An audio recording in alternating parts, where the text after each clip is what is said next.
ach in eisiau gad líanaithe bhí Morrison héine aig go húirte Verica. Tá sé tamil bhain ón 1950 go 1977.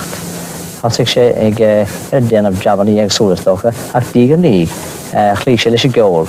Bhí sé na ceoltóir profisiúnta le banna céalaí is títhe, banna ceol, agus annach é daltaí ige sa ló.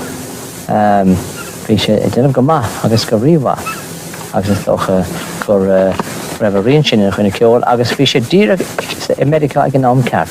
Ar a hosaigh na cearníní seo i tachtamach. Féin agus Coleman agus ceoltóir eile stocha gur bine fág ar tháinig na mílte cóipine dó seo ar eis go héiring. Agus sin fág bhfuil an túncaige ar ceoltóirí na héireann na gcuiteine. Tá go raibh na seanna cearníní seo le fáil chuig heastar agus siar.